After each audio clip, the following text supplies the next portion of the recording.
Et bonjour tout le monde, je m'appelle Jean Bizol alias Corneveau et aujourd'hui on va commencer un petit let's play sur Mindustry, un jeu indépendant développé par Hanuken, fortement inspiré de Factorio mais qui reprend aussi beaucoup de principes de Tower Defense et qui arrive à tirer son épingle du jeu, même si malheureusement il n'est pas très connu en France et chez les Anglais il y a une communauté plus énorme qu'en France c'est sûr, avec des youtubeurs qui représentent cette communauté, qui sont Dark et Creslex. Donc sans plus attendre, on va commencer une petite partie du jeu. Le jeu est gratuit, il est disponible gratuitement sur le site itch.io de Hanuk, mais vous pouvez l'avoir en payant sur Steam, en sachant que la version Steam offre juste comme avantage d'avoir accès au Steam Workshop, ce qui est un avantage certes, mais vous pouvez outrepasser le Steam Workshop et quand même récupérer les blueprints. Et en plus, la version Steam soutient le développeur, donc si vous appréciez vraiment le jeu et que vous voulez continuer à le suivre, je vous invite à l'installer sur Steam. Donc, je vais supprimer toutes mes données de jeu, la recherche, la campagne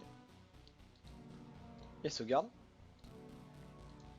Et on va partir pour une campagne toute neuve, toute prof, en partant sur Ground Zero.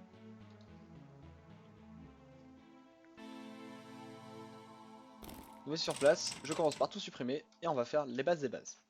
Donc, la ressource de base du jeu, c'est le cuivre. Le cuivre, comment on le récupère? Soit on mine en cliquant dessus, ça va remplir notre noyau, ce qu'on voit aussi en haut. Soit on va mettre, ce qui est plus pratique, des foreuses.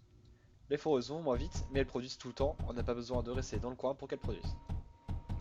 Les foreuses, je vous conseille de les poser comme ceci, sur les minerais, et deux par deux. Pourquoi ça? Pour que les tapis qui permettent de transporter les ressources, extraites des foreuses, puissent être insérés entre ces rangées-là, et que on perde le moins de place possible au niveau des ressources.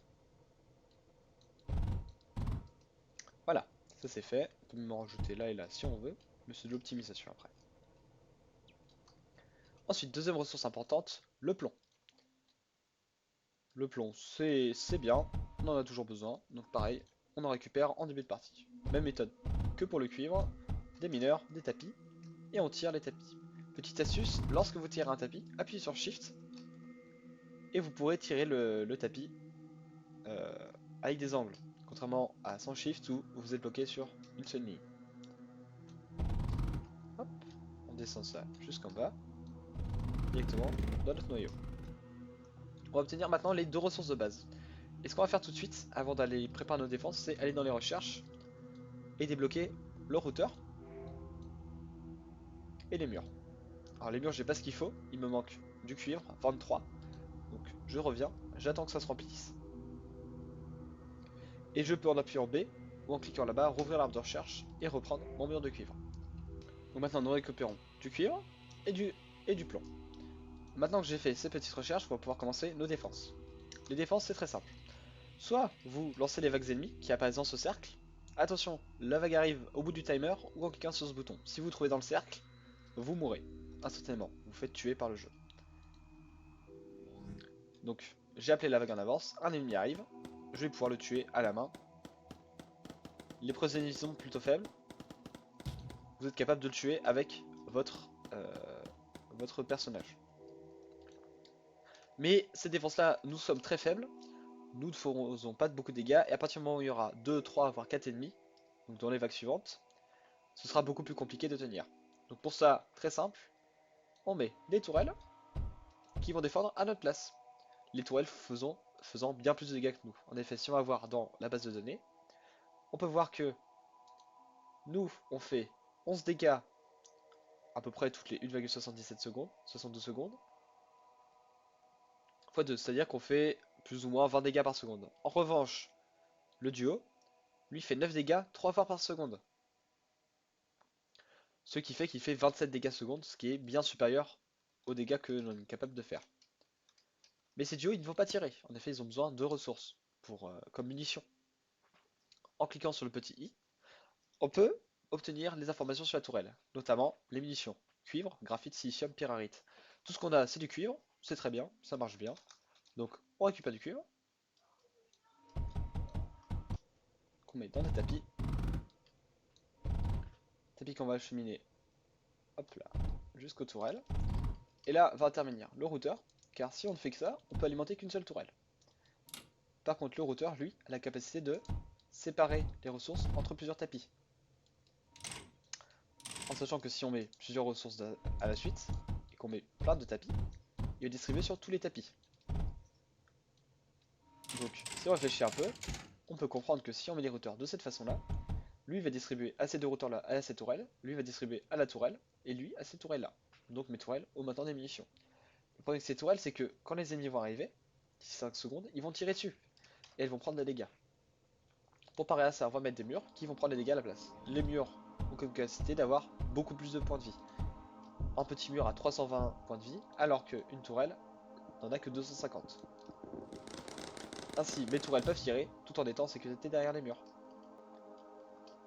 On va pouvoir ensuite copier ça pour le mettre de l'autre côté. Pour copier, c'est très simple. Vous appuyez sur F, et vous laissez appuyer F, et vous pouvez voir ce petit rectangle jaune qui apparaît. Si on sélectionne une zone, on peut la prendre, et l'emmener où on veut. Donc je veux cette zone-là, je la prends, et je la mets ici. Et magie, mon personnage se met à construire exactement l'identique ce que j'ai fait là-bas. Donc on a juste à refaire de quoi alimenter en cuivre les tourelles. Et voilà, on a des défenses viables. Maintenant qu'on va pouvoir défendre quelques vagues, je vais juste rajouter quelques murs car les murs ne se réparent pas tout seuls. Une fois qu'ils n'ont plus de vie, ils sont détruits. Quelques tourelles pour être sûr. Et on va pouvoir revenir en arrière pour continuer à construire nos défenses. Donc j'ai mis en place les défenses. Maintenant on va pouvoir améliorer notre production car comme on peut le voir, l'entrée de cuivre n'est pas importante, idem pour le plomb. Donc c'est très simple, on prend nos foreuses,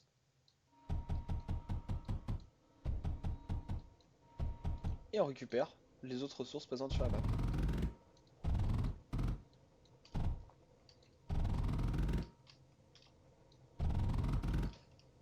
Et voilà. Et là se pose à nous un problème, ce qu'il se passe ici, c'est-à-dire que on produit trop de ressources pour être transporté sur un tapis, ce qui fait que la file d'attente va s'allonger, s'allonger, s'allonger, jusqu'à arriver devant les foreuses. Une fois devant les foreuses, celles-ci ne vont plus pouvoir déposer leurs ressources, et vont donc commencer à accumuler les ressources, ce qu'on ne le veut pas, puisque arrivé à un certain stade, elles n'accumulent plus de ressources et ne minent plus, ce qui veut dire qu'on perd des ressources. Donc là, on va faire quelque chose de très simple, on va juste prendre la deuxième ligne qui pose problème, et en faire une deuxième, comme ceci. Hop, et voilà. Avec cela, on sépare en deux le fil de cuivre, et ça permet de l'acheminer au corps sans perdre aucune ressource. Donc on va continuer à récupérer toutes les ressources qui nous sont disponibles sur la carte. Là. Et enfin, un peu plus de plomb. Alors je ne fais pas ça de la manière la plus optimisée possible. Ce n'est pas grave puisque c'est la première carte et que de toute façon nous n'y reviendrons pas souvent. Là, un obstacle bloc, je peux le détruire. Ce sont des débris de joueurs qui sont passés avant moi, qui ont essayé de défendre mais qui n'ont pas réussi. Je peux donc les détruire à volonté.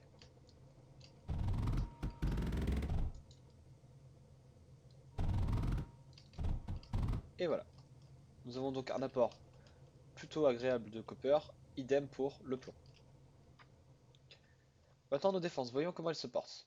Et bah ça se passe plutôt bien. Les murs sont un peu abîmés, aucun problème, on peut juste les détruire et les remplacer.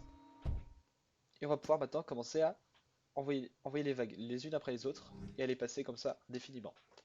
Jusqu'à arriver au maximum de vagues. En sachant que plus les vagues avancent, plus elles sont dures. Là on a 2 ennemis, mais la suivante on aura peut-être 3 ennemis ou des ennemis plus forts.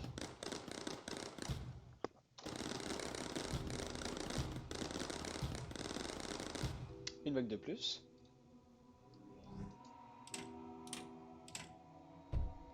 En cas de besoin, je peux bien entendu rajouter une épaisseur de mur de plus. Si je vois qu'il commence à se faire détruire beaucoup trop rapidement. Donc là on peut voir notre premier gros ennemi. Qui s'appelle un mace. Le mace a des stats, a beaucoup plus de vie comme on peut le voir, il a beaucoup plus de mal à être tué. Et donc il peut passer plus facilement. En revanche, il est plus lent et attaque que au corps à corps. Là on a pu voir qu'on a failli passer nos défenses. Aucun problème, on a juste à rajouter plus de hauteur plus de tourelles, ce qui augmentera notre puissance de feu. On n'oublie pas de continuer les murs de défense. Et on peut lancer la vague suivante.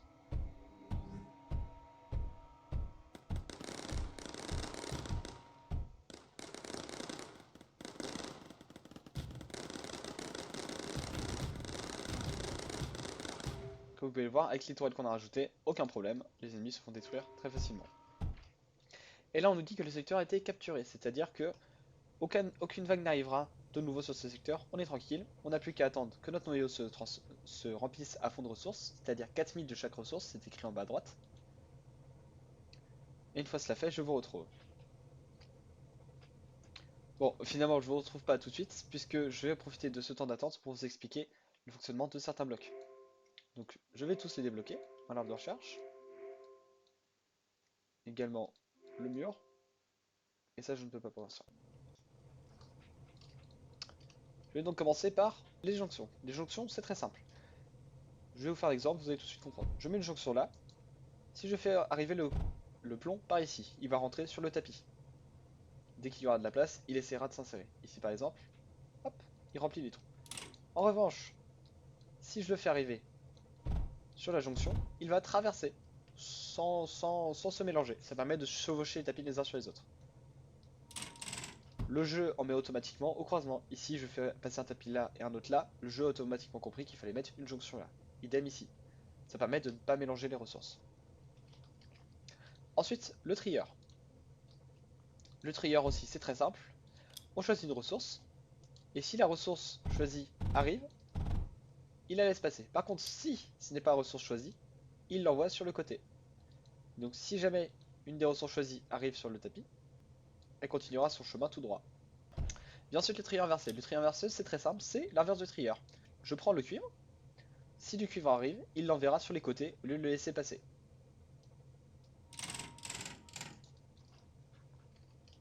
Et ensuite, la barrière de débordement. La barrière de débordement, ce qu'elle fait, c'est que quand un tapis est plein, elle envoie vers d'autres tapis. Par exemple, je veux que si ce tapis se remplisse, le cuivre aille sur ce tapis-là, qui est relié, par exemple, à une usine, pour traiter le surplus de cuivre.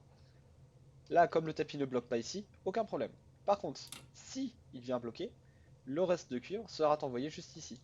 Si je libère de nouveau la voie, le cuivre ne passe plus par là. La barrière de refoulement fait l'inverse. C'est-à-dire que elle enverra en priorité sur les côtés. Lorsque les côtés sont pleins, elle envoie tout droit. Et pour finir, le distributeur c'est très simple, c'est un énorme routeur. Il envoie les ressources dans beaucoup de directions différentes. Et j'ai oublié de parler du pont qui permet de transporter les ressources au-dessus d'obstacles. Par exemple, imaginons que j'ai un mur, que je veuille passer par-dessus, je fais un pont, je le connecte, et magie, mes ressources passent par le pont, par-dessus le mur. C'est tout pour les blocs de base. Nous avons vu les murs, les foreuses, comment fonctionne la tourelle de base. Je vais maintenant vous expliquer comment fonctionne le disperseur, qui est une tourelle un peu spécifique. J'ai maintenant assez de ressources pour débloquer le disperseur. Et le disperseur, c'est une tourelle qui va taper que les ennemis aériens. Donc nous avons vu tout à l'heure des petits ennemis qui arrivaient, et lui va utiliser d'autres ressources. Il va utiliser le plomb, le verre trempé ou la ferraille. Le plomb, nous l'avons vu, nous le récupérons. Le verre trempé, nous ne savons pas comment le produire. Et la ferraille, elle par contre, peut être récupérée dans le monde. Cette ressource-là, par exemple, c'est de la ferraille. Par exemple, si j'emmine avec une foreuse, et que je l'emmène dans un disperseur, il pourra alors tirer sur les unités ennemies. De plus, petit bonus, vous pouvez contrôler plus ou moins chaque bâtiment de défense.